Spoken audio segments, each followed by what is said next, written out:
In this video we describe the in and out functions, how we are going to calculate the value of it. These are actually one is the in is inherited variable and out is a synthesized variable.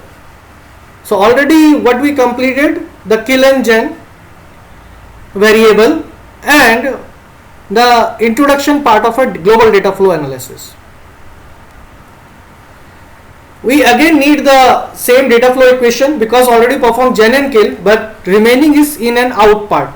So to understand the same, these formulas are required, and we have to require the last output, that is we getting in a syntax tree of the kill and gen, because that values are very important to getting the value of in and out. Now performing the in out operation, you must understand in and out. In with the definition reaching the beginning of S, taking into account that flow of control through the entire program, including the statement outside of S or within which the S is nested. Whereas out S is defined similarly for the end of S. It is important to note that the distinction between the gen S and the out S. The latter is the set of definition. The gen S actually the set of definition that reaches the end of S without following path outside the S. Now computation of in and out. So here suppose consider the cascade of statement or consecutive statement formula. A statement D may be generated in S1 and therefore reach the beginning of S2 as diagrammatically shown. If D not kill in S2, then D will be reached in the end of S2. Therefore, it will be the out of S2. So it is written there, out S will be out S2, because if it is not kill, it will reach to that point. So we can easily understand the formula. However, D is not in gen S2.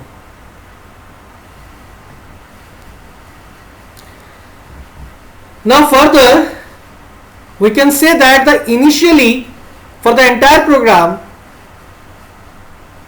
the in variable value will be empty, or we can say it's a 0.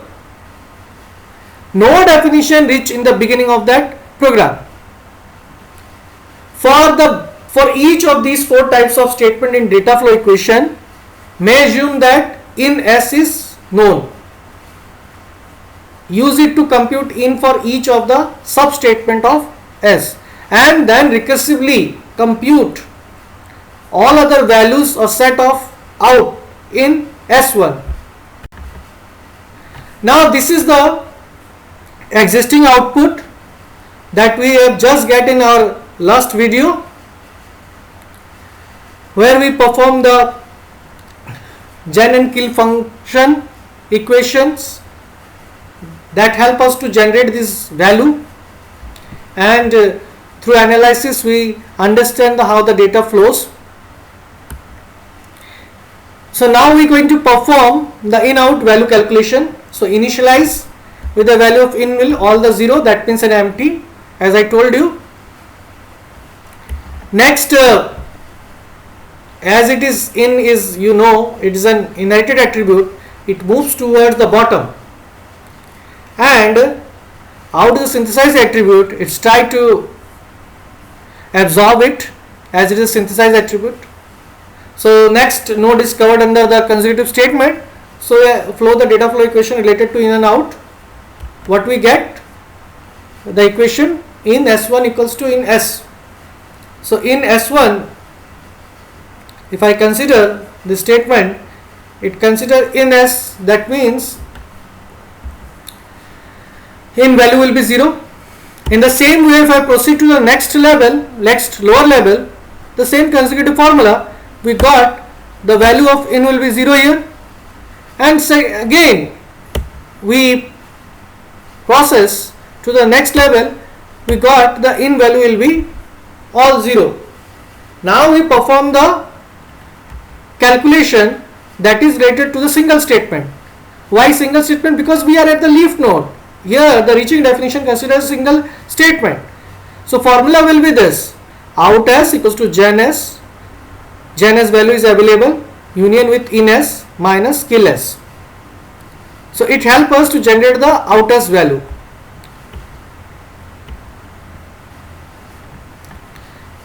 I hope till now you have understand that inherited value will be reached to the bottom, and we also able to generate the first out variable value. Then this is transferred to the sibling, that is the in variable of D2. So out value is transferred to the in variable of a D2, as D1 is considered S1 and D2 consider S2. So as this is a consecutive statement, S1 and S2, so we perform the data flow equation in S2 equals to out S1. As I told you that here out value will be transferred to the in of D2. Here the value, see this, the out of D1 is equal to the in of D2. Now we perform the out S calculation, as it is a consecutive statement, the same formula as we calculate for the D1, but here we treat the D2 as a single statement. Maybe it's a part of a consecutive statement. Why I am treat? Because I am in the leaf node. So S, and then the out will be the value. Now this out value will be transferred to the its next higher level, the semicolon, and here we get the out value, as it is a, now consider that D1 and D2 are the consecutive statement. So value a transfer, then out will be the same value as the out of D2. Now what do you identify? That out value will be two variables high, D1 and D2. So these values are high. Now next the value is transferred to the sibling, to D3. That means out value is copied and copied to the in variable of a D3.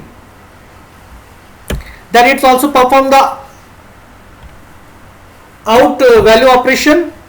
Consider D3 as a single statement, and the single statement out function value will be equation will be used here to generate the value.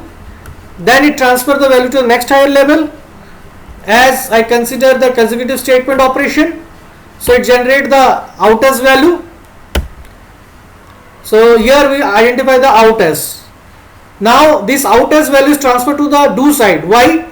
Because D1, D2, 3 are consecutive to the whole do loop. So out value is transferred to the in variable. See this, in variable. In variable shows what? 3 values are high. So 3 variables are sent there. Now we transfer this in variable value, as it's an inherited, we transfer to the next lower level. But here I am going to use the formula of the loop statement, what says that in S1 equals to in S union the gen S1. So what we get? So all the values are high. So means when you enter the do loop, that means all the values are now considered and we are going to process it. And after that we transfer this in value to the lower next level. Here I am using the consecutive statement operation. It simply copy the value and then it transfer to the D4. Now treat D4 as a single statement S and perform the out function data equation, and you get a value. Then transfer this D4 out value to the in of D5, as it is the sibling of the consecutive statement. Now treat D5 as a single statement, perform the out operation, then transfer it to the next higher level, treat it as same consecutive statement. What you get? The out value. Further the same procedure apply, but this will be reaches to the if statement. Here we transfer the in value. Why we transfer the in value? Because these are consecutive statement. So out variable value will be transferred to the in variable value of if statement. Then in variable value will be transferred to the D6 and D7 using the formula of if statement. Then each of them consider as a single statement, D6 and D7, and perform their calculation operation related to the out. First D6, then D7, then transfer to value to the if. Here we calculate the out value as per we apply the formula of if statement data flow equation. Then we transfer the value to the next higher level where we apply the consecutive statement formula for the output data flow equation. Then again we transfer the value to the do where we calculate the out statement, where we apply the loop statement data flow equation formula. So out s will be simply copy the out s1 and then the out value transfer to the higher level where we perform the consecutive statement data flow equation operation. So it will simply copy the value from the out s2. So here is your final value where we get all the values. Now if you are analyzing these points, do, if, you can easily understand that in these points how the data flow performs. So left is an exercise to understand and analysis that. If there is a question arises in your mind during the discussion, and you simply send the question to my official email ID or ask me the question at my live lecture during doubt clearance. Till then, happy learning.